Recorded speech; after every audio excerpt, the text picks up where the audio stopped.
opérer des guérisons dans la vie de ses enfants. Alléluia. Alors la question qu'on peut se poser, est-ce que la maladie vient de Dieu ou pas? Aucune maladie ne vient de Dieu. C'est Satan qui envoie la maladie dans nos corps. Alléluia. Et les choses qui peuvent permettre à l'ennemi de produire des maladies dans nos corps, c'est lorsque nous lui appartenons. Le diable n'a aucun pouvoir sur quiconque. Le diable a le pouvoir que lorsque nous le lui donnons. Et tous les sujets qui ont été traités hier sur la question de la repentance étaient simplement pour nous emmener afin que nous puissions comprendre que pour que nous vivons la guérison, la délivrance et la libération dans notre vie, nous avons besoin d'appartenir et de demeurer à 100% entre les mains de Dieu. Parce que c'est le péché qui permet à Satan d'envoyer la maladie dans ton corps. Et comme il avait développé hier, l'apôtre, il a dit que c'est comme une forme de malédiction qu'on a sur nous. Et Satan nous tient comme des captifs. Parce que Satan voit en toi quelque chose qui lui appartient. Et à partir du moment où il voit en toi quelque chose qui lui appartient, s'il veut détruire ton corps, il passe par cette voie que tu lui ouvres, par le péché. Amen. Et souvent, nous ne vivons pas certaines guérisons ou souvent nous ne demeurons pas dans la santé divine, tout simplement parce qu'il y a des portes que nous avons ouvertes au niveau de nos pensées, de notre âme, des façons de faire, des façons de parler, la jalousie, la rancune, l'amertume, le non-pardon et tout ce qu'il a cité hier. Et nous avons terminé le séminaire en revenant vers Dieu. Souvenez-vous de ce passage de 2 Chroniques, le chapitre 7, à partir du verset 14, qui dit « Si mon peuple sur qui est invoqué mon nom, prie, s'humilie, s'il se détourne de ses mauvaises voies, s'il abandonne le péché, s'il revient à moi, alors moi, Dieu, je le pardonnerai, quel que soit le péché qu'il a commis. » Et ensuite, il dit « Je le guérirai. » Donc, pour que la guérison arrive, il va falloir que le peuple revienne vers Dieu et s'humilie et marche. Amen. Parce que la guérison, c'est une promesse de Dieu pour notre vie. Alléluia. C'est pour ça qu'il était important de démarrer ce séminaire sur la question de la repentance. Afin que Satan ne puisse rien avoir à vous reprocher, qu'il n'y ait aucun accès dans votre vie pour pouvoir vous détruire. C'est peut-être pas maintenant, peut-être que maintenant tu as la santé, mais sache que dans les jours à venir, une seule chose peut permettre à Satan de détruire ta santé, c'est lorsque tu lui ouvres la porte par le péché. Et donc ce message doit être quelque chose que vous devez revoir tout le temps en vous pour marcher dans la sanctification et pouvoir réclamer avec assurance enfin la prière qui dit « Tout ce que vous demanderez en priant, croyez que vous l'avez déjà reçu et vous le verrez s'accomplir. » Amen. Et donc, encore cet après-midi, nous allons laisser la place à notre papa qui va nous conduire encore aujourd'hui sur le message que Dieu lui met à cœur. Est-ce que vous voulez écouter la parole de Dieu? Alors on acclame très très fort le Seigneur et je laisse la place à son serviteur.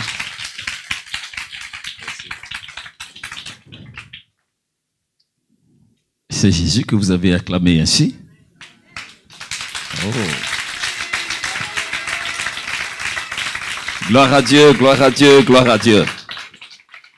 C'est encore un plaisir de se tenir là pour parler de notre merveilleux Seigneur. Si hier, on a parlé de la repentance, comme l'a dit l'homme de Dieu tout à l'heure, c'est pour que le droit du diable soit ôté de nos vies, afin que Dieu puisse avoir la liberté de bénir chacun de nous. Dieu respecte notre volonté. Et c'est pourquoi il met devant chacun de nous deux chemins. Le chemin de la bénédiction, le chemin de la malédiction, la vie et la mort, ainsi de suite. Et il appartient à chacun de nous de faire son choix. Dieu n'oblige personne. Il nous montre la voie et chacun se sent libre de choisir la bonne voie. Mais moi, je vous exhorte, je vous supplie au nom de Jésus de suivre la bonne voie. Et la bonne voie, c'est avec Jésus. La bonne voie, c'est avec Jésus. J'espère que cet après-midi, vous allez tous mettre votre foi en action afin de vivre quelque chose que vous n'avez jamais vécu avec lui. Parce que tout est possible avec Dieu. Dieu a déjà fait sa part. Maintenant, il appartient à chacun de nous de faire sa part. Quand nous lisons dans Jérémie 1,12, Dieu dira, il veille sur sa parole pour l'accomplir.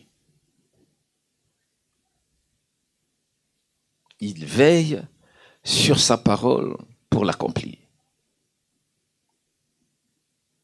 Et Dieu, dans son amour insondable, a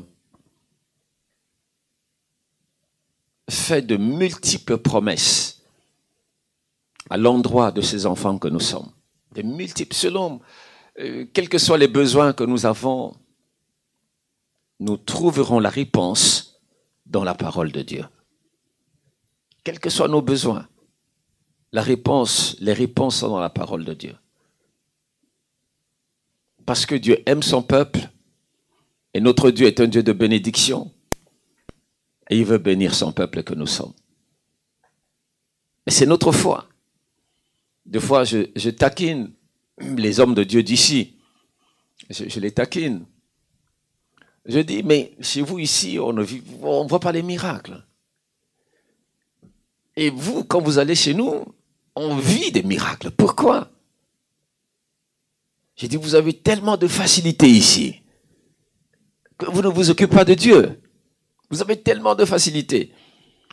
Quelqu'un, un petit bobo, je crois que l'assurance est là, n'est-ce pas? Quelqu'un, un petit bobo, le docteur est là, et appelez le docteur.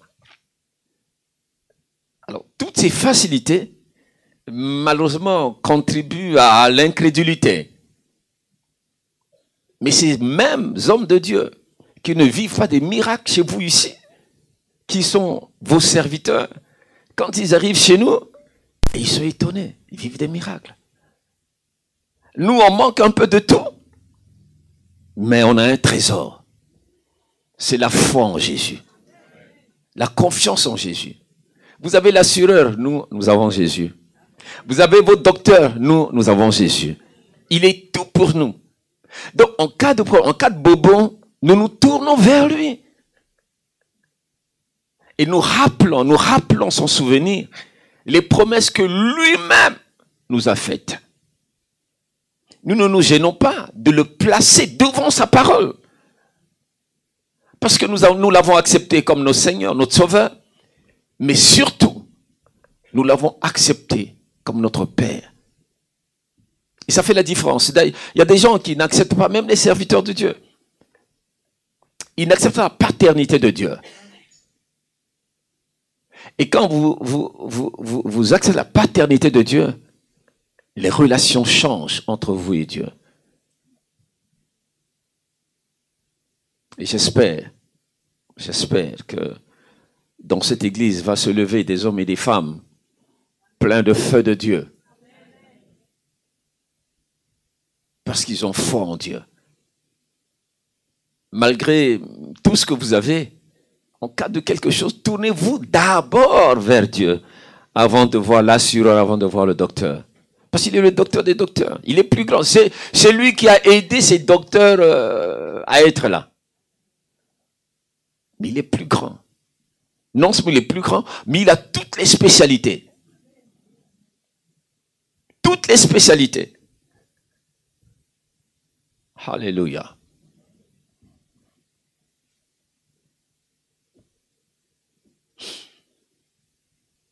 Je veille sur ma parole pour l'accomplir, dit Dieu. Et quand nous lisons dans Romains 8:11, Paul écrit, « Et si l'esprit de celui qui a ressuscité Jésus d'entre les morts habite en vous, celui qui a ressuscité Christ d'entre les morts rendra aussi la vie à vos corps mortels par son esprit qui habite en vous. » Là, c'est la résurrection. On ne parle pas de la résurrection pour le moment. Mais si l'Esprit de Dieu habite en vous, cet Esprit qui a ressuscité Jésus d'entre les morts, C'est le même esprit qui habite en nous. Et ce même esprit va redonner vie à votre corps physique. Parce qu'il est la vie, il est la résurrection et la vie, nous a dit Jésus. Il faut croire, croire, croire. Croire pour vivre les miracles de Dieu. Notre Dieu est un Dieu des miracles. Dieu n'a pas changé. Dieu veut bénir son peuple. Dieu veut bénir son Église. Dieu veut les encourager. Dans Exode 15, verset 26, la Bible dit, « Je suis l'Éternel qui te guérit. » C'est une promesse. « Je suis l'Éternel qui te guérit. » Ma sœur, il y a quelque chose qui se passe? Qu'est-ce que vous regardez? Il y a quelque chose qui se passe là-bas? Ah, parce que je vois regarder de l'autre côté là-bas, alors que il faut me regarder, non pas regarder de l'autre côté. C'est moi qui parle. Ah. Soyons pas distraits. Focalisons-nous sur le Seigneur. Que notre âme tout entière soit focalisée, esprit, âme et corps sur le Seigneur. Et qu'il nous donne les oreilles spirituelles. Afin que ce soit, nous puissions vivre quelque chose avec Dieu. Dieu n'est pas limité. Il est si grand, si puissant. Il est le Dieu capable. Parce que rien ne lui est impossible. Ce qu'il a fait hier, il le fait aujourd'hui, il le fera encore demain. Il est le maître des temps et des circonstances. Je suis l'Éternel qui te guérit. Et quand nous lisons dans le psaume 103, verset 3, il est dit, c'est lui qui pardonne toutes tes iniquités.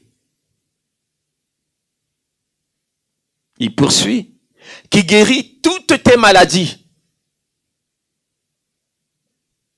Il pardonne toutes tes iniquités. Il guérit toutes tes maladies.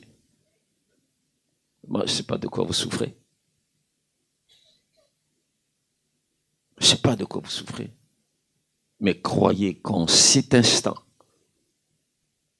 l'onction de guérison, l'onction de miracle est en train d'agir en vous. C'est la foi, tout simplement. Les choses de Dieu, je m'amuse, je dis, mais les choses de Dieu sont tellement simples, mais compliquées pour nous, parce que nous voulons comprendre ces choses avec notre intelligence. Ça ne marche pas. Nous devons comprendre ces choses avec le cœur. Et ça marche. C'est pas compliqué. C'est pas compliqué avec le Seigneur. Quand nous lisons Ésaïe 53, verset 4-5, je crois qu'il faut lire, c'est très intéressant. Je vais trouver le passage, mais celui qui trouve ça avant, il peut le lire. Hein? Ésaïe 55. Quelqu'un a trouvé? Lisez 55. 53, pardon. Voilà ce qui est écrit.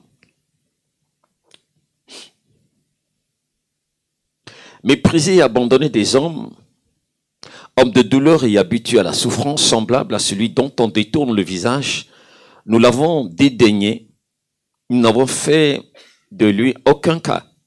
Cependant, ce sont nos souffrances qu'il a portées, c'est nos douleurs qui s'est chargé et nous l'avons considéré comme puni, frappé de Dieu et humilié. Mais il était blessé pour nos péchés, brisé pour nos iniquités. Le châtiment qui nous donne la paix est tombé sur lui, et c'est par ses meurtrissures que nous sommes guéris. Quand Dieu m'a fait grâce, il a eu pitié de moi. Dans son amour incomparable, il a jeté son dévolu sur moi. Je ne connaissais pas, j'étais baptisé, confirmé, hein, vous savez, ben je ne connaissais pas la Bible. Mais quand Dieu m'a fait grâce, il a tourné mon cœur sur sa parole. J'entendais parler de Bible, les protestants parlaient de Bible, mais je n'ai jamais lu la Bible. Et je me suis rendu dans une maison où on vend la Bible. Puis j'ai dit, je veux une Bible. Il pose la question, quelle version? Moi, j'étais embêté. Écoutez, monsieur, c'est une Bible que je veux. Oui, monsieur, mais donnez-moi quelle version vous voulez. J'ai dit, je ne sais pas ce qu'on appelle version. Écoutez, trouvez-moi une Bible, c'est tout. Bon, il m'a donné une Bible. Et comme tout nouveau converti,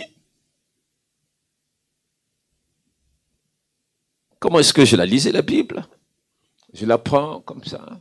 Non, il ne faut pas m'imiter, hein. C'est pas comme ça. J'ai dit, Seigneur, il faut que tu me parles, il faut que tu me parles. Seigneur, je veux que tu me parles. Puis j'ouvre. Je mets le doigt. Et là, je mets le doigt sur 53 d'Ésaïe, le livre d'Ésaïe. 53. Alors que durant 10 ans, je souffrais d'hypotension. Quand je l'ai lu, je dis, c'est pas possible. Je l'ai relu, ce passage. Et puis, bon, ben, je l'ai pris au mot. J'avais eu une hécatombe de malheur quand j'étais encore dans le monde.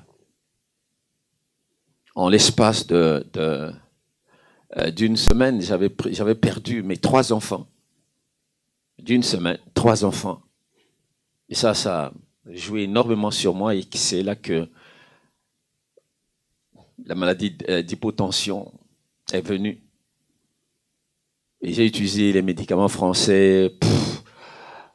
Dans un premier temps, ça marchait, mais après, le corps étant habitué, ça ne marchait plus. Je me suis tourné vers les Italiens. Au début, ça allait bien, et à un certain moment, ça ne marchait plus. J'étais comme un drogué. Parce que là, j'ai appris à m'injecter. Parce que quand la crise est là, c'était une question de vie ou de mort. Il fallait que j'apprenne à m'injecter. Et là, tout ça, c'était... Vous voyez les drogués. C'est comme si un essaim d'abeilles m'était tombé ici, parce que je m'injectais là, moi-même. Et une fois en vol international, la crise, là, j'étais dans l'avion, la crise est venue, j'étais obligé de descendre le pantalon devant tous. Je me suis injecté, je commençais à respirer. Je me baladais avec le produit tout prêt. Et quand j'ai lu ce passage, je l'ai relu. Je dis, c'est pas possible. Qu'est-ce que tu dis? Par les meurtrissures de Jésus, nous sommes guéris. J'ai dit Dieu. J'ai dit par les meurtrissures de Jésus, nous sommes guéris. Jésus, à la croix, a pris nos maladies. Maintenant, nous t'appartenons, je t'appartiens. Jésus et moi, nous pouvons porter la même maladie, puisque Jésus l'a porté à la croix. Mais donc, je suis guéri. Je suis guéri. Et je le dis pour te prouver que j'ai confiance en toi. J'ai dit surtout, il ne faut pas m'imiter. Hein? J'ai appelé ma chère épouse. J'ai dit, tu vas chez les voisins en face. Tu vas chercher de l'eau de puits. Parce que je ne pouvais pas prendre l'eau de robinet. Je prenais que de l'eau minérale durant 10 ans. Elle a amené l'eau de puits. J'ai dit, tu peux me donner un verre, s'il te plaît? Je prends le verre, je remplis. Qu'est-ce que tu fais? J'ai dit, je bois l'eau. Mais tu as pété les plombs, tu es malade ou quoi? Tu ne prends pas l'eau de robinet. Et puis, une eau qui n'est même pas traitée avec la pluie, la saleté là-dedans. Et puis, tu dis, tu prends l'eau de robinet. J'ai dit, mais dans la parole de Dieu ici, il est dit que. Il dit, tu y crois, toi? J'ai dit, oui, j'y crois. Parce qu'en ce temps, elle était Maïkari. Je ne sais pas si vous connaissez Maïkari ici. C'est une secte japonaise. Elle était dans Maïkari. Elle m'a demandé toujours de la suivre. Mais quand j'ai lu le livre, ils ont dit Jésus est un ceci. J'ai dit non, Jésus, même si je ne connaissais pas ce Jésus, mais quand même, je savais que Jésus était fils de Dieu et il est venu sauver les gens. J'ai dit non, je te supplie. Je préfère aller avec Jésus que d'aller avec les dieux japonais. On a commencé à se... Ah, tu vas mourir, tes parents viendront, ainsi de suite. En attendant, je ne suis pas mort. Fâché, elle rentre dans la maison. J'ai pris le verre. J'ai dit, Dieu, c'est toi qui l'as dit, que par les meurtrissures de Jésus. Et tu vois cette eau. Ce n'est pas de l'eau traitée, de l'eau sale. Mais je bois cette eau. C'est pour prouver que j'ai confiance en toi et je suis guéri. J'ai vidé le verre et je n'ai plus entendu parler de l'hypotension. L'hypotension a disparu. La confiance en Dieu. C'est notre foi qui amène Dieu à intervenir dans nos vies. Pas autre chose que notre foi. Et ce qu'il m'a fait, il peut le faire pour chacun de nous tout à l'heure. Tout à l'heure. Ce n'est pas demain, bien que la nuit encore, il peut faire de grandes choses, mais tout à l'heure. Il faut croire. Il faut croire pour vivre les miracles de Dieu. Il faut croire. J'ai plein de témoignages. Vous me voyez lire une Bible comme ça, à petit caractère. Alors qu'il y en a qui prennent des gros vers pour lire avec des gros caractères. Et ça, c'est encore le miracle de Dieu. Je vais à Corée, je finis le culte. Je dis, je vais à Corée, je vais chercher quelque chose pour la maison. J'arrive parce que j'avais 3 paires de lunettes. J'avais 2,50, 3 paires de lunettes. Une au bureau, une dans le véhicule et une à la maison. Pour ne pas me permettre de me promener avec ces choses. J'arrive à Corail, j'ouvre le coffre, il n'y a pas de lunettes. Je vois pas possible, mais où est partie la paire de lunettes? Je cherche, il n'y a rien. Bon, j'entre dans le magasin. Et là, le premier article que j'ai voulu voir, tout était flou. C'est 2,50, je ne pouvais pas aller. Je suis obligé de faire appel à quelqu'un qui m'a aidé. Ça, c'est bon, ça coûte, bon, je prends ça, ici. Alors, je suis allé à la caisse, j'ai payé. Et puis quand je suis rentré à la maison, je suis rentré à la cuisine. Moi, j'ai accepté la paternité de Dieu. Je lui parle librement. J'étais fâché contre lui. J'ai dit, tu as vu ce qui s'est passé là-bas? J'étais comme un aveugle. Je me laissais conduire par quelqu'un. Un aveugle. Tu as vu? Et puis je suis ton serviteur. Quelle honte! Ne m'as-tu pas utilisé pour que les aveugles recouvrent la vue? Ne m'as-tu pas utilisé pour que le paralytique se lève? Ne m'as-tu pas utilisé pour que le cancer disparaisse? Ne m'as-tu pas utilisé pour que le sidéen retrouve la santé? Et tu es incapable de guérir mes yeux. Je suis sorti de sa présence. Je suis sorti de sa présence. Une semaine après, bien compté, j'étais là à la cuisine parce que je préfère beaucoup lire à la cuisine, ça sent bon et puis c'est bon. Alors je lis ma Bible et puis j'étais là en train de le remercier et j'entends quelqu'un mais rire à gorge déployée. Je dis, quoi encore, Seigneur? Dis, quoi encore, Seigneur? Comment as-tu lu ta Bible? Et je réalise que je n'avais pas mes verres.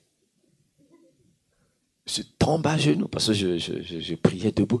Je dis, je retire tout ce que je t'avais dit il y a une semaine en arrière. Je retire tout ça.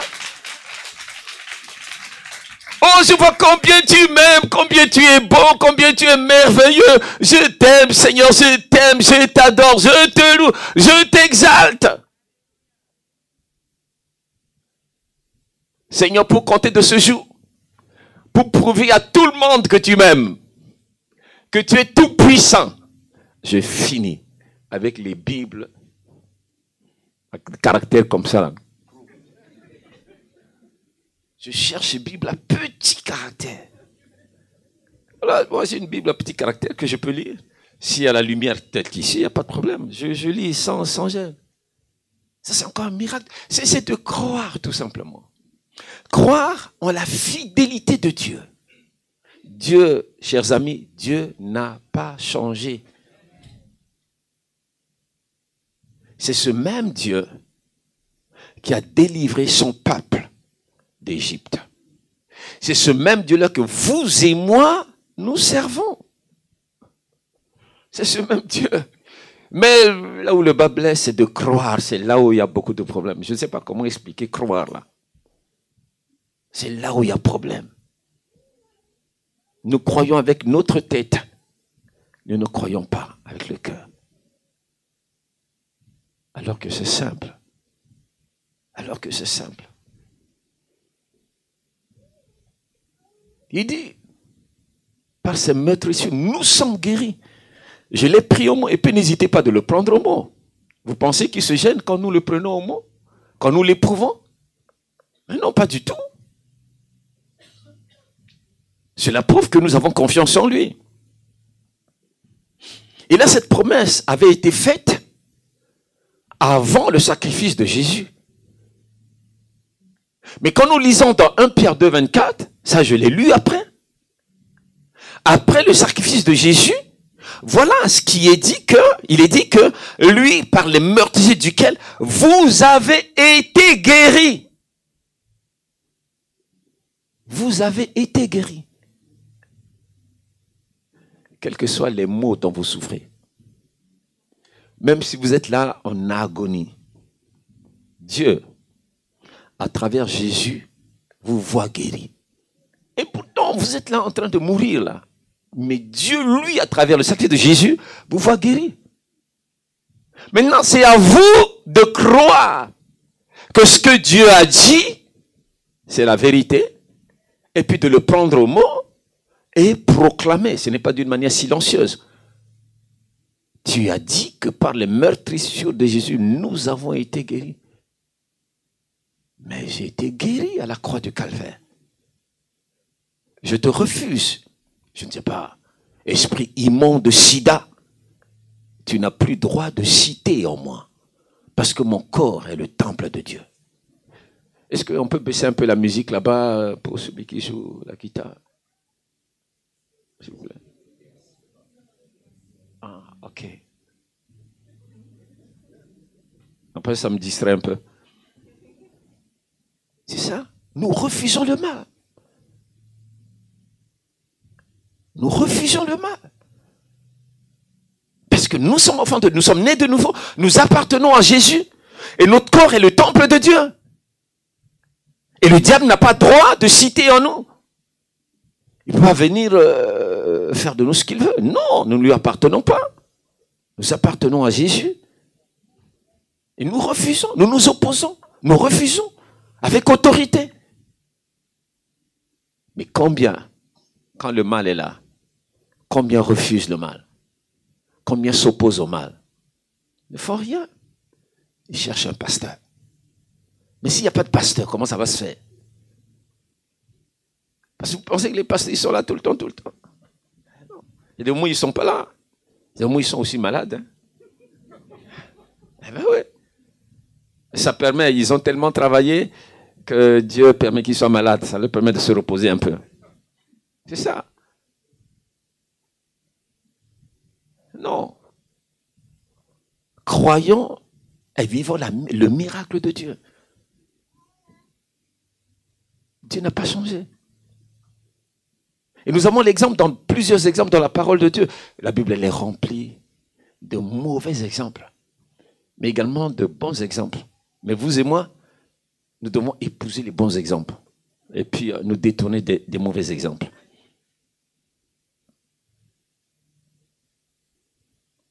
Nous voyons, j'ai relevé 3 cas,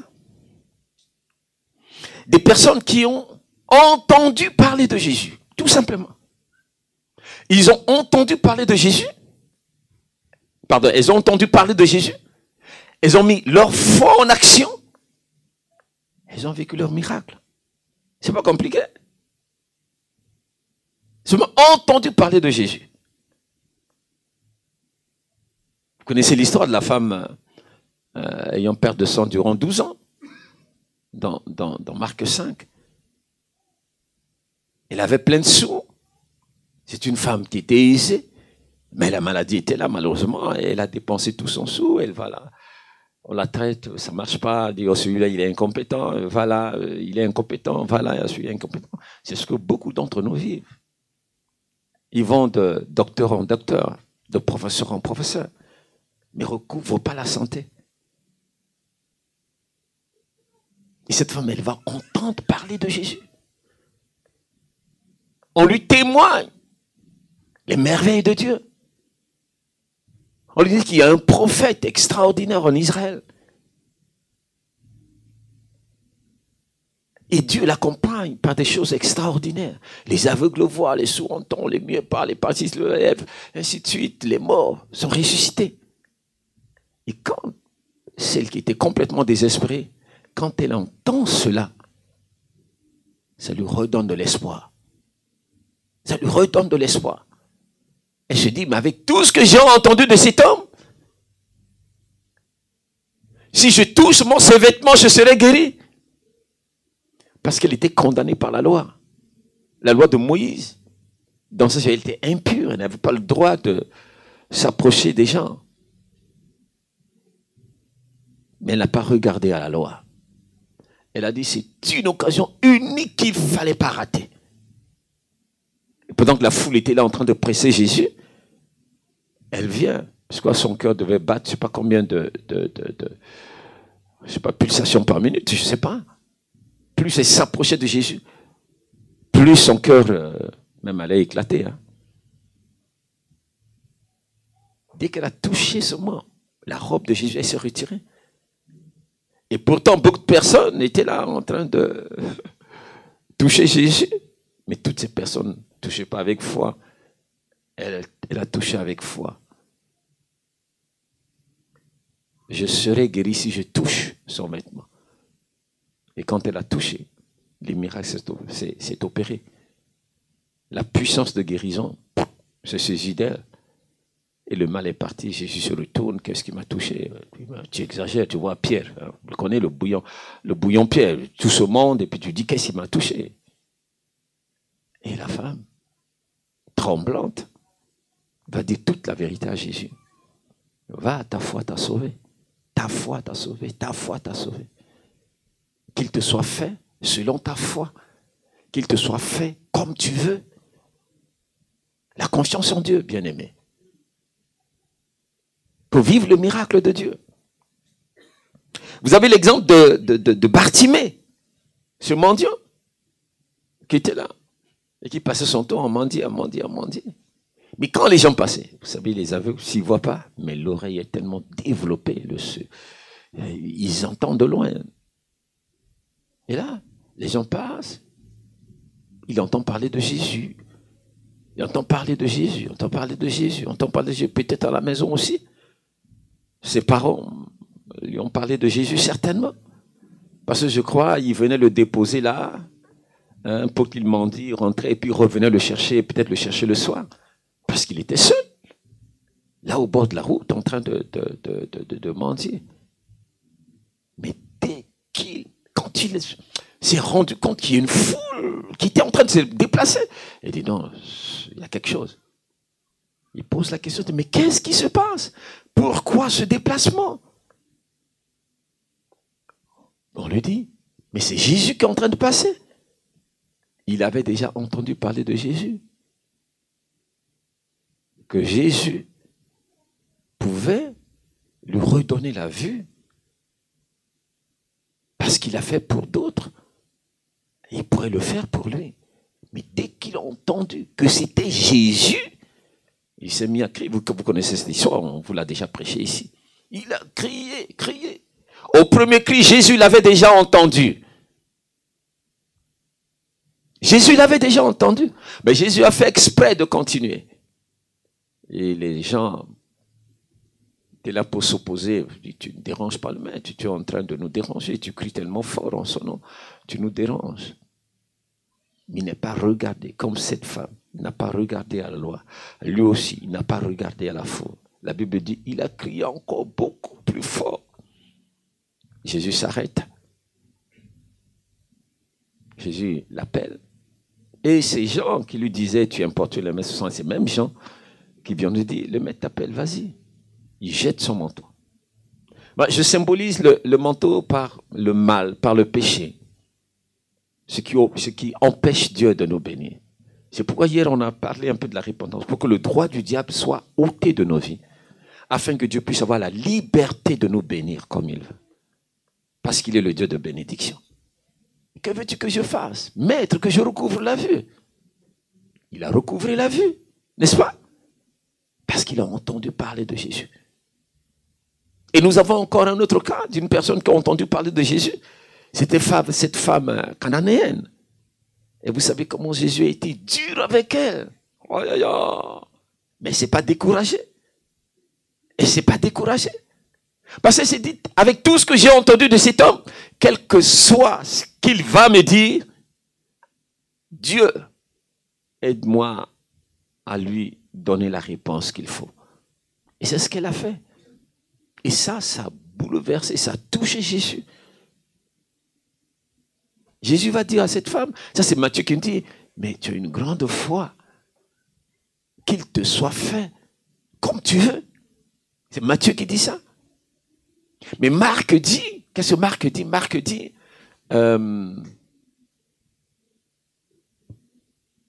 voilà, à cause de cette parole,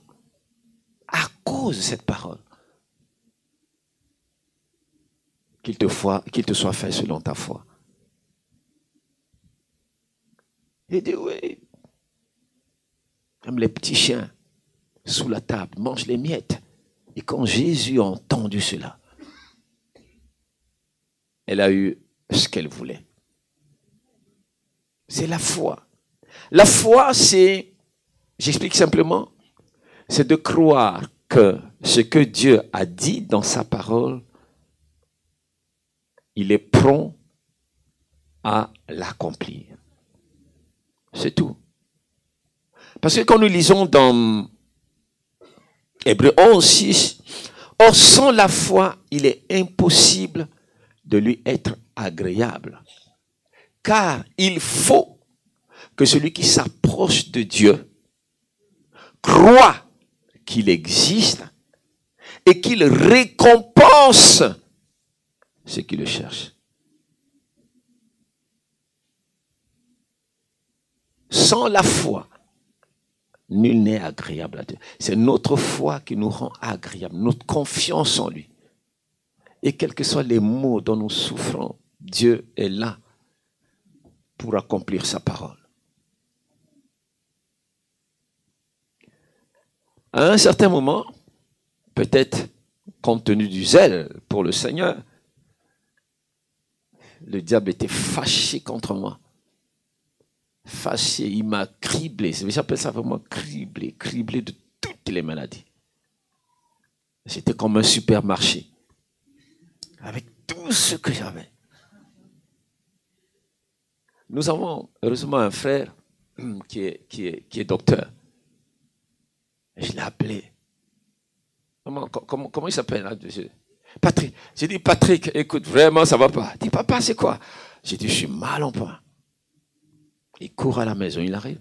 J'ai dit, je souffre de cette maladie. Je souffre de cette maladie. Je souffre de cette maladie. Je souffre de cette maladie. Tu vois, je dis, j'étais à un supermarché.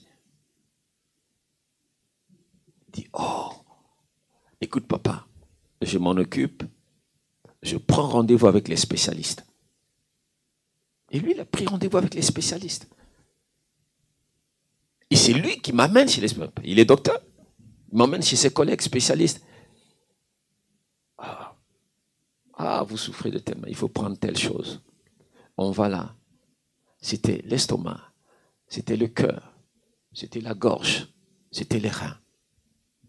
Il faut prendre ça, il faut prendre ça. Chaque spécialiste, c'est comme s'ils s'entendent avec les pharmaciens, je ne sais pas, mais enfin, c'est toujours une longue liste qu'ils donnent. Mais il fallait que je recoupe la santé.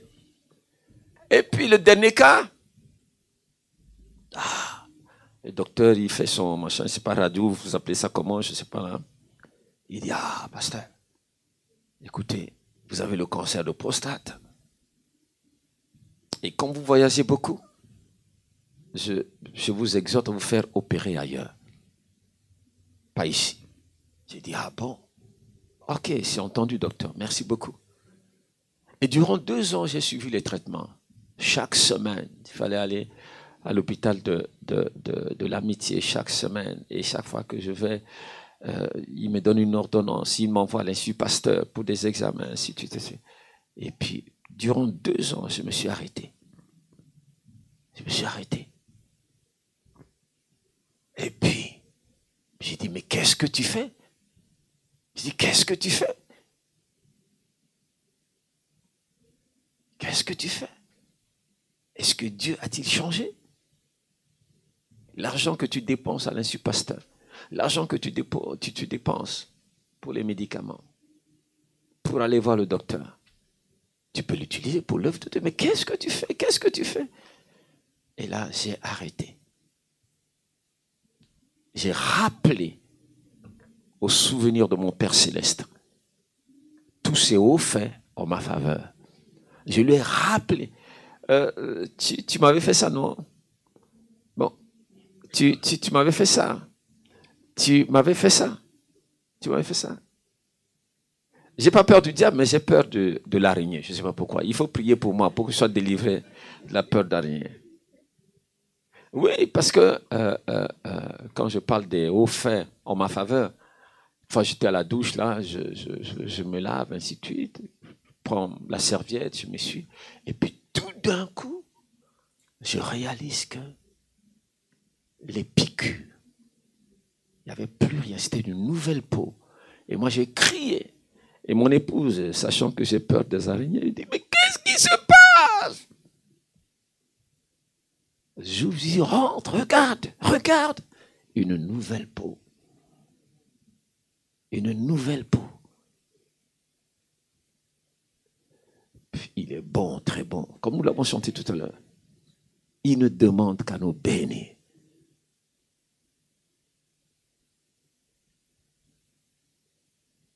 Il ne demande qu'à répondre à nos besoins, à nos différents besoins.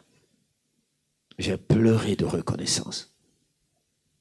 Quand j'ai rappelé au Seigneur tout cela, j'ai dit aujourd'hui, par les meurtrissures de Jésus, nous avons été guéris. Et moi, je suis guéri à la croix de Calvaire. C'est fini, c'est fini.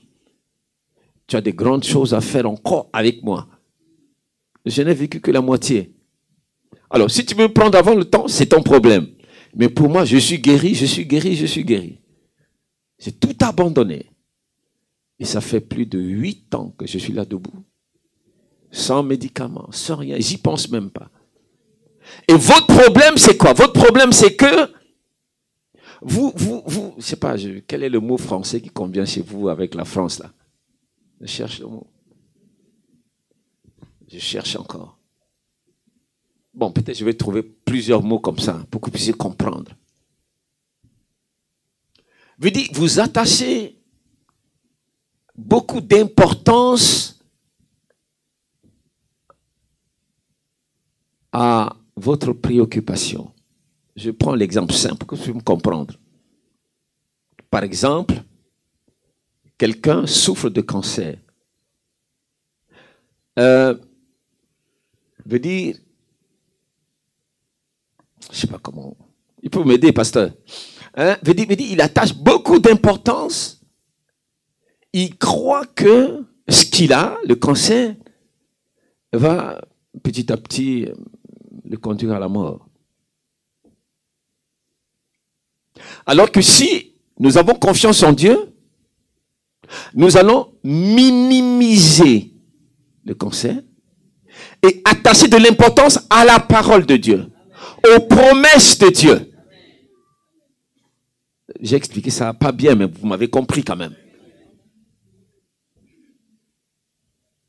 Vous êtes beaucoup plus préoccupé par ce dont vous souffrez ou par vos problèmes. Vous le prenez gros. Et vous prenez la parole de Dieu petit, parce que vous n'avez pas confiance en Dieu. Au lieu de minimiser la chose et attacher de l'importance à la parole de Dieu, proclamer, déclarer les promesses de Dieu. Et pourquoi il nous a fait ces promesses? C'est pas nous qui lui avons demandé de nous faire les promesses. C'est lui qui, dans sa souveraineté, nous a fait ces promesses. Et on le prend au mot. N'est-ce pas toi qui as dit? Pourquoi vous vous gênez? Continuez à vous gêner, c'est votre problème. Moi, je ne me gêne pas. Parce que j'ai accepté la paternité de Dieu. Quels que soient les maux dont vous souffrez, c'est le cancer. Tu as dit que par les meurtrissures de Jésus, j'ai été guéri. Et je suis guéri. Je proclame, je suis guéri. Et je crois que je suis guéri. et je rends des actions de grâce à Dieu. Seigneur, que tu es bon, que tu es merveilleux. Oh Seigneur, que suis-je, ver de terre. Mais il t'a plu, toi le médecin des médecins. Tu es venu me guérir. Oh, que tu es bon, tu es bon. On chante la gloire de Dieu. Les merveilles de Dieu. Oui. Et puis, 2 fois encore, quand il voit que nous avons cette confiance en lui, qu'est-ce qu'il fait? Est-ce que vous savez que Dieu a une clinique spéciale? Vous n'êtes jamais entré dans sa clinique. Moi, je suis entré dans sa clinique. Parce qu'un jour, j'avais un ami, un professeur à l'université. Il souffrait constamment de mal de dents. Mais je ne connaissais pas le mal de dents. Mais un jour, j'ai souffert de ce mal. Oh, qu'est-ce que ça fait pas mal. Non. Devant Dieu. Je lui ai dit, écoute, je préfère que tu me prennes. Non, je lui ai dit. J'ai dit, non, je peux pas, je peux plus. Écoute, prends-moi. Je lui ai dit, prends. Je l'ai autorisé à me prendre, mais il a refusé de me prendre. Et quand je lui ai dit ça, la nuit, oh, c'est pour ça que je vous dis, il est merveilleux, il est bon, très bon. La nuit, je me vois. On me fait entrer dans une salle, mais une salle éclairée. Ça, c'est pas la lumière qu'il faut là, ça c'est rien.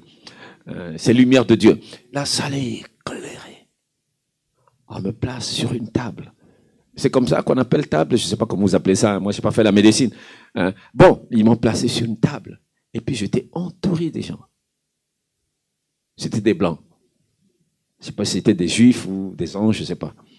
J'étais entouré d'eux. Ils avaient, comment vous appelez ça, les docteurs là, leur blouson. Et puis il y a c'est un qui était là, qui était presque à mon chevet ici. Il disait, il parlait, mais je ne comprenais pas ce qu'il disait. Donne telle chose. Il prend, et puis j'assistais à l'opération. Ils m'ont ouvert la bouche, et puis lui, il triturait, je ne sais pas ce qu'il faisait là-dedans. Et ainsi de suite. Il demande ça, il fait, il prend, il fait. Et puis après, il me sourit. Et il me tapote la joue. Et puis je me réveille. Je dis, oh, mais tu es bon, tu es merveilleux, tu m'as fait entrer dans ta clinique. Je suis guéri. Et je suis guéri. Je n'ai plus, je connais plus ça. Mais quand je vois les gens souffrir de ça, je me rappelle quand même. J'ai dit, oh Seigneur, pardon, use de compassion, guéris. Je vous supplie. C'est la foi. Il n'y a pas autre chose que la foi. C'est votre foi qui amène Dieu à agir. Rien d'autre. Et puis voyons, il y en a qui? C'est là, ça c'est le comble de beaucoup d'enfants de Dieu. Comment voulez-vous que Dieu puisse vous guérir quand vous prenez plaisir à vos problèmes? Combien de fois, moi je me fâche, je me fâche contre mes frères et mes sœurs quand ils tiennent ce langage. Ma maladie. Je dis, écoute, pourquoi es-tu venu me voir? C'est ta maladie. Alors, va avec ta maladie. Moi, je peux pas m'occuper de ta maladie.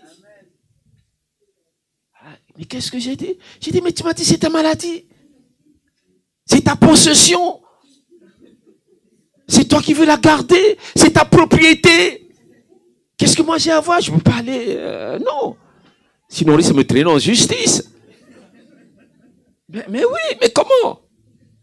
Mais la propriété de quelqu'un, tu te permets d'aller entrer dans sa propriété sans sa permission? Non. J'ai dit non, ça ne marche pas. Ce n'est pas ta maladie. Et beaucoup d'entre nous tiennent ce langage. Et là, Dieu ne peut rien faire. Et Dieu respecte notre volonté. C'est ma propriété. Ok. Laissons-le tranquille. Puis c'est tout. Non. Nous devons refuser. C'est pourquoi je m'amusais hier quand... De quoi souffres-tu? Bon, je touche, je dis, bon, marche. Marche voir. C'est la foi. C'est pas compliqué, c'est simple. Mais c'est la foi. Ne sommes pas comme Thomas. Vous connaissez Thomas, non? Vous lui dites, si je ne vois pas. Si je ne mets pas. Si je ne mets pas. Oh. Et puis, quelques temps après, je crois 8 jours après, Jésus paraît. Puis Jésus dit, Thomas, viens. Ah, il était embêté, hein. Il dit, viens, maître, viens. Et non, mon Seigneur dit, heureux ceux qui croient sans voir. Nous ne marchons pas par la vue. Nous ne marchons pas par la vue. Celui qui ne connaît pas Dieu veut voir avant de croire. Mais chez nous, c'est le contraire. Parce que nous marchons par la foi. C'est pourquoi Jésus va dire, en Marc 11, je crois à partir du verset 22, si je ne me trompe pas, quand les disciples ont fait la remarque concernant le figuier qui a séché, il leur dira, ayez foi en Dieu. Dans certaines versions, il est dit, ayez la foi de Dieu. La foi de Dieu comment? Vous voyez comment la foi de Dieu est grande? Quand nous voyons la création, il dit, il commande et la chose arrive. Ayez la foi de Dieu. Et si vous avez la foi de Dieu, ce soir, sans intervention humaine, vous commandez comme Dieu a commandé. Et vous y croyez. Si vous y croyez, vous serez étonné. Oh, mais comment? C'est aussi simple comme ça. Eh oui, c'est aussi simple comme ça. Si on a la foi. Tout ce que vous demanderez en priant, croyez que vous l'avez reçu. Et vous le verrez s'accomplir. Je demande, je veux quelque chose. Si je ne crois pas, Dieu ne fera rien. Dieu ne fera rien. Mais si je demande et je crois que je l'ai déjà, ce que j'ai demandé, Dieu voit, il a cru. Et puis il donne les instructions là-bas, là-haut. Il dit, mais qu'est-ce que vous attendez? Vous voyez qu'il a cru. Alors, accordez, venez lui donner ce qu'il nous a demandé. C'est ce qui se passe. Il y a les anges qui sont là, qui s'occupent de nous. Ils sont là auprès, ils montent, ils descendent, ils montent, ils descendent, ils montent, ils descendent. Ils sont là auprès de Dieu. Et puis bon, quand ils tardent, Dieu les engueule aussi. Il dit, mais qu'est-ce que vous attendez? Vous voyez bien qu'il a cru, allez-y. Qu'est-ce que vous attendez? Mais il a cru, vas-y. Il y a un ministre des Finances là-bas, on le connaîtra quand on sera là-bas. Il dit, mais toi, qu'est-ce que tu attends? Tu vois bien qu'il a besoin d'argent. Va lui donner de l'argent. Et Dieu intervient.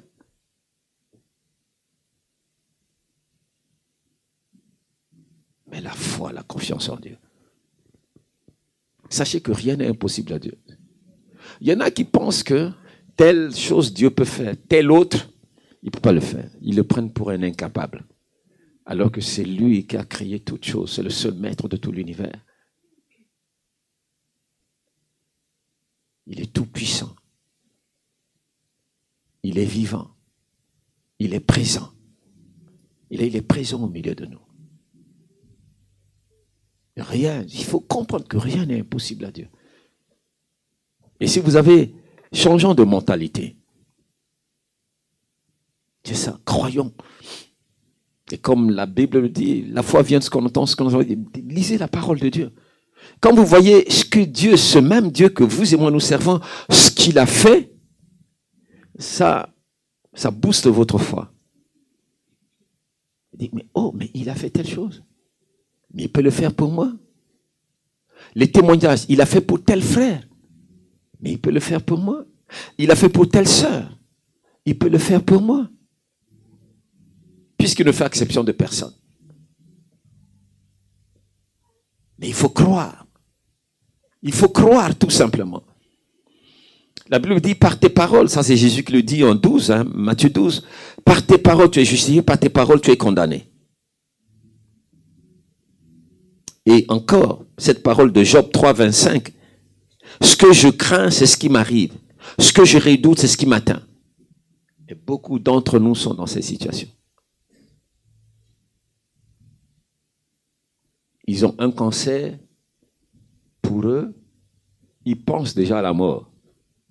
Bon, si vous voulez nous dévancer, gloire à Dieu, allez-y, nous aider Jésus à nous préparer la place là-bas, pour dire je suis venu parce que j'aime tellement mes frères, mes sœurs. Bon, je viens Jésus pour rester avec toi, voir déjà ce que tu es en train de faire. Ça, c'est votre problème. Ce que je crains, c'est ce qui m'arrive. Ce que je redoute, c'est ce qui m'atteint. On pense déjà à la mort. Et comme chez vous ici, il y a l'assurance, vous allez déjà payer l'assurance pour dire, bon, ben, et même on prépare déjà votre cercueil à l'avant, et on met ça quelque part. Et puis on attend le jour J pour aller vous mettre dans le cercueil. Et c'est vous qui avez payé l'assurance, hein? Au lieu de demander l'assurance, vous prenez l'assurance ici. Mais c'est ce qui se passe chez vous ici, hein? Il y a une telle facilité que... Bon. Mais nous, quand ça arrive, quand le cancer est là, nous l'importunons. Nous ne lui laissons pas la paix. Mais il ne veille ni ne sommeille. Pourquoi pas l'importuner? Et il est notre Père. Nous sommes son héritier.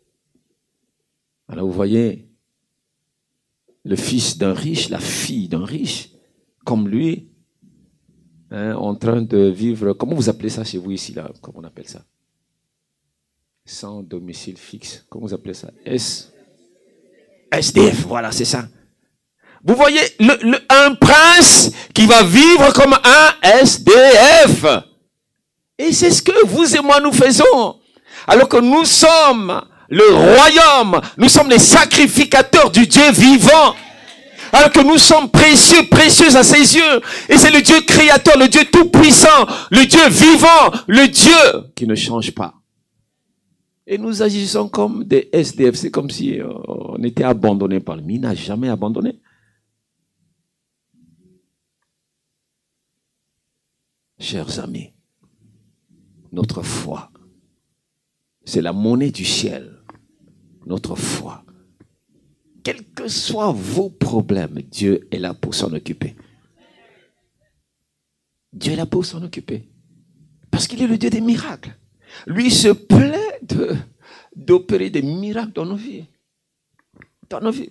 Mon épouse et moi, je donne comme ce témoignage pour vous dire combien Dieu est bon.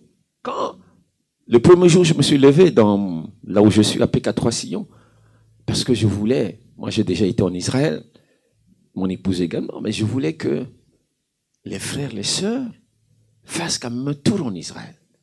C'est très important. Vous lisez la parole de Dieu, certes, mais quand vous vous rendez là-bas, et que quand on parle de Capernaum, ainsi de suite, on parle de la mer de Galilée, on parle de Judée, de désert de Judée, on parle de ces choses, vous les vivez vous-même. Et quand vous voyez ça dans la parole de Dieu, ça vous rappelle tout ça. Et moi, j'étais là, je dis, bon, ben, écoutez, je vous supplie, hein, il y a une convention en Israël, je souhaite que beaucoup d'entre nous y aillent, voilà, ça va faire ça, voilà, transportant, la contribution là-bas, c'est tant, ainsi de suite, ainsi de suite. Je viens m'asseoir. À la fin du culte, les frères et les sœurs passent, saluer, merci pasteur, merci pasteur, merci pasteur. Et puis, il y a une jeune sœur qui dit, papa, pendant que vous étiez en train de parler là-bas, Dieu m'a mis à cœur de prendre la moitié de vos déplacements. Oh. J'arrive à la maison, je dis à ma femme, moi je vais en Israël. Mais Dieu lui a demandé de prendre la moitié de déplacement. J'ai dit, je vais en Israël. J'ai dit, cette fois-ci, je n'ai pas d'argent, mais la prochaine fois, on verra. Même si je vais pas, c'est toi qui iras. Oui, et puis c'est tout. C'est comme ça. Devant Dieu, je ne m'y attendais pas du tout. Mais Dieu voulait que je fasse encore un tour en Israël. J'avais un mal ici. Je suis allé dans la mer morte. Je me suis bien baigné dans la mer morte. Et c'est avant-hier, je regarde, mais le mal a disparu. Je dis, il voulait m'amener là-bas pour me guérir. Mais merci Seigneur. Mais il pouvait bien me guérir à la maison. Que sa volonté soit faite. Et puis 10 jours avant le départ, je suis un couche-tôt. À 21h, je dormais déjà, j'étais déjà loin. Et puis on m'appelle au téléphone. Ah frère, qu'est-ce qu'il y a? Il y a un problème. Oh, tu me réveilles là. Dis, non, ne te dérange pas, puisque j'ai déjà pris le téléphone. Ne te dérange pas. Qu'est-ce qu'il y a? Non, il y a juste... Oh, il n'y a rien, puis tu m'appelles à cette heure. Je ne vais plus en Israël. Je dis, frère, n'exagère pas, tu as déjà tout payé. Comment tu ne vas pas en Israël? Il me dit, papa, je suis obligé de rester, mais l'année prochaine, je vais en Israël. J'ai dit, mais qu'est-ce que je fais? Tu as déjà tout payé. Mets ça sur le compte de maman. Elle était en déplacement au Bénin. Et puis je l'appelle. Le soir, je l'appelle. J'ai dit, ah, tu sais que tu vas en Israël, tu t'amuses comment je vais en Israël. J'ai dit, ah, tu vois, voilà ce qui s'est passé. Oh, il est bon, comme nous l'avons chanté. Il est bon, il est très bon. Et c'est comme ça qu'on a fait tourner en Israël. Il ne demande qu'à nous encourager. Le chemin est long, mais il est avec nous chaque jour, jusqu'à la fin du monde. Est-ce que vous vous rendez compte de l'impact que cela fait? Des fois, je m'amuse, je vais dans les églises. Quand je lis, après le pasteur dit, mais comment vous lisez? Je dis, mais parce que Dieu a intervenu, je suis un miracle de Dieu. Je dis, je suis un miracle de Dieu. Dis, oh, bon. Ils ont des grosses paires de lunettes pour regarder. Et moi, je ne regarde pas avec les paires de lunettes. Non. Dieu veut se glorifier à travers nous. À travers nos témoignages, ce qu'il fait dans chacune de nos vies. Vous vous rendez compte, quelqu'un qui souffre de sida, Dieu le guérit. Quand il témoigne, et c'est ce qui se passe en Ouganda. Quand j'ai été en Ouganda, j'ai entendu ce qui se passait là-bas avec le frère John Molende. Partout, quand on parle de réveil dans un coin, je me bats pour m'y rendre. Et j'ai vu comment Dieu a agi. Et Dieu n'a pas agi à travers les serviteurs de Dieu. Dieu a agi à travers celles qui n'ont aucune parcelle de responsabilité dans l'œuvre de Dieu.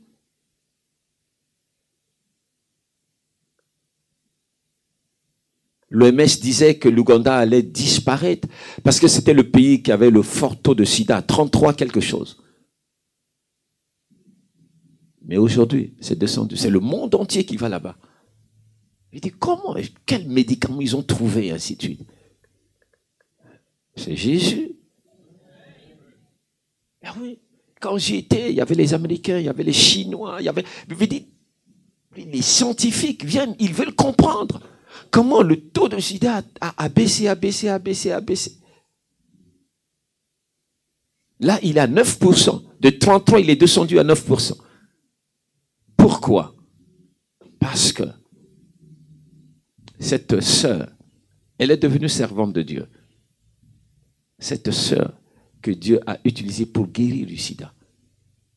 Si vous la voyez, dans le temps, je ne sais pas comment on appelle ça en français, elle veut dire c'était seulement les os.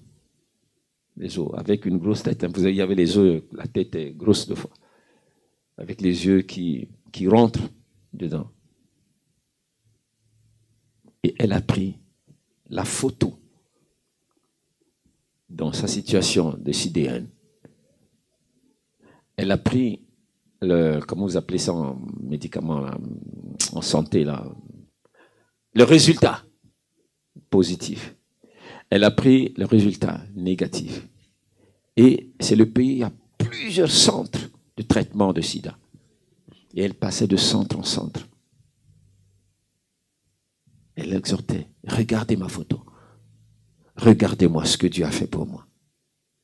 Et Dieu peut le faire également pour vous.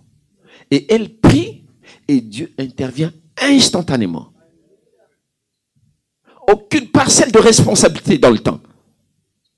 Et elle exhortait, elle a fait des disciples. Parce que quand nous sommes arrivés, on a dit, bon, bien-aimés, voilà la grâce que Dieu nous a faite en Ouganda. Vous savez que le taux de sida était tellement élevé, mais Jésus, le médecin des médecins, a intervenu. Et voilà le taux En ce temps, parce que j'étais là-bas 2001, en ce temps, c'était 12%. Mais là, dernièrement, je me suis informé, c'est passé à 9%. Elle dit, vous allez sortir, vous mettre en file indienne. Ceux qui ont été guéris par le ministère de Gaston. Je me tiens là. Bouh, des gens derrière. Ceux qui ont été guéris par le ministère de Louise. J'espère qu'il n'y a pas de Louise là-dedans. Louise. Bouh, ceux qui ont été guéris par le ministère de. Pourquoi Dieu utilise puissamment ses frères et ses sœurs? Et je bénis le Seigneur pour leur engagement. L'homme dit, j'étais mort. Jésus m'a ressuscité. Aucune femme ne verra ma nudité sans le lien de mariage.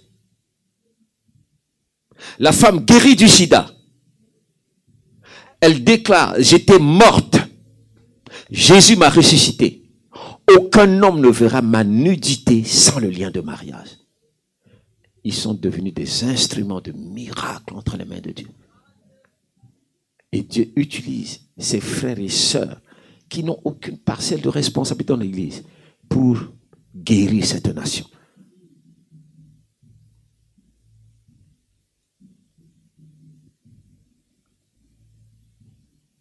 Ce qu'il a fait pour les autres, ce qu'il a fait pour moi, il peut le faire également pour toi. Il peut le faire pour chacun de nous. Quels que soient les mots dont nous souffrons, minimisons ces mots, mais prenons au sérieux la parole de Dieu. Et proclamons, déclarons la parole de Dieu.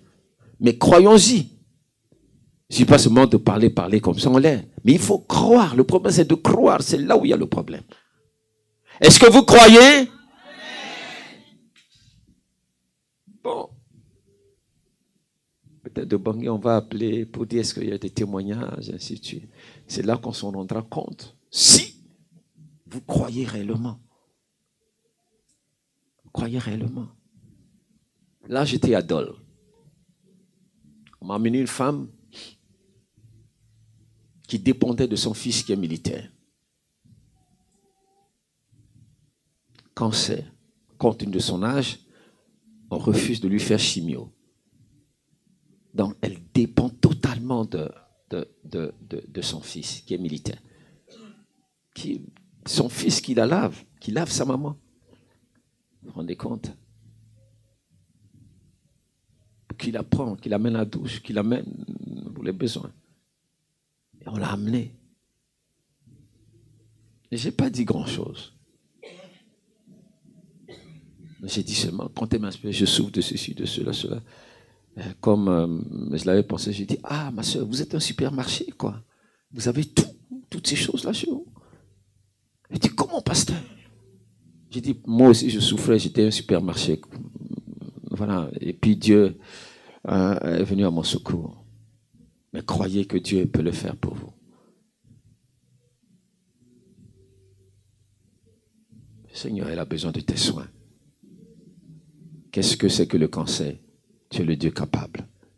Que le cancer parte au nom de Jésus. Nous détruisons son influence, sa puissance, son autorité sur notre sœur au nom de Jésus. Elle est rentrée. Et la nuit, quelque chose s'est passé.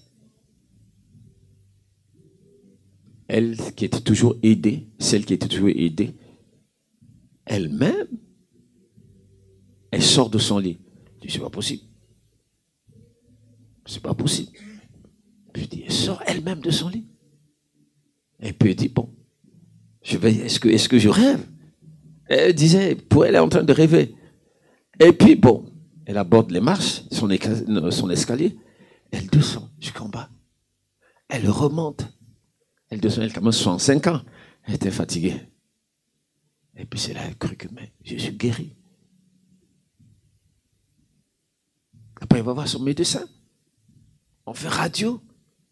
Il dit, comment ça s'est passé? Qu'est-ce qui s'est passé? Ah, c'est Dieu qui m'a guéri. Elle avait peur de dire Jésus à son docteur, je ne sais pas, mais c'est Dieu qui m'a guéri. Oh! Et puis le miracle. à 105 ans, on l'a prise comme employée dans le centre, afin qu'elle puisse s'occuper de celles qui sont dans la même situation où elle était. Elle me dit, à 105 ans, on va m'embaucher. Et ça s'est fait. C'est le miracle de Dieu. Et là, au mois de juillet, quand je suis parti dans l'église, à cause de son témoignage, les gens qui la connaissaient, les gens viennent au Seigneur. Parce que là, de visu, ils ont vu la puissance de Dieu, la gloire de Dieu. Un impact vis-à-vis de ceux qui ne connaissent pas Dieu. Si nous mettons notre foi en action et que Dieu intervient dans chacune de nos vies, que Dieu réponde à nos besoins. Nous allons nous arrêter là. On va se lever.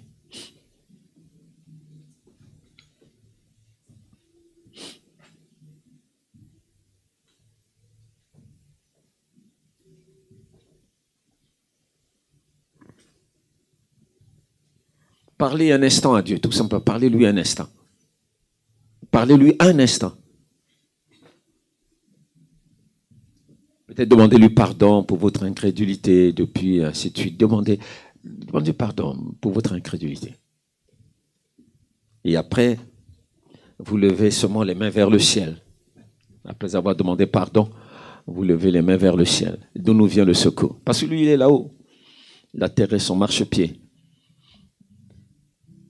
Quels que soient les maux dont vous souffrez, il est le Dieu capable. Et il n'a pas changé.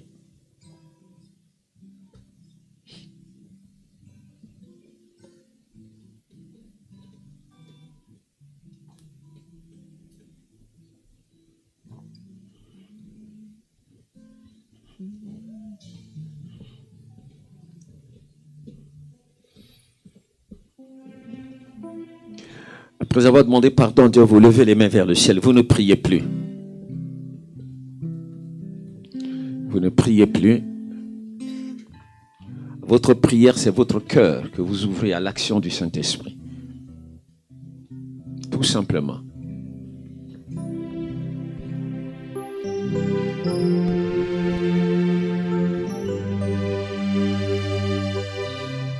Sois le bienvenu, Esprit de gloire.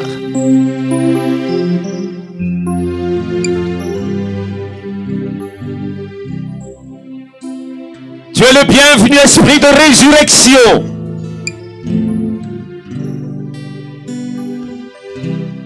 Nous te cédons cet instant.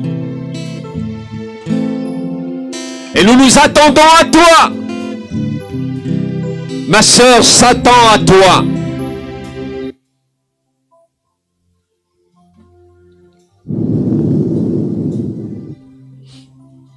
Recevez. Recevez. Recevez. Vous ne priez plus, ma sœur. La prière, c'est votre cœur que vous ouvrez. Il y a un temps pour toute chose. C'est le temps de recevoir. Ce n'est pas le temps de prier. La prière, c'est votre cœur que vous ouvrez à l'action du Saint-Esprit. Vous laissez la liberté au Saint-Esprit. C'est ça la prière maintenant. Ce n'est pas le moment de prier, c'est le temps de recevoir. Recevez maintenant. Embrase-nous. Embrase-nous tout entier de ton feu et que les ténèbres fuient au nom de Jésus. Fire.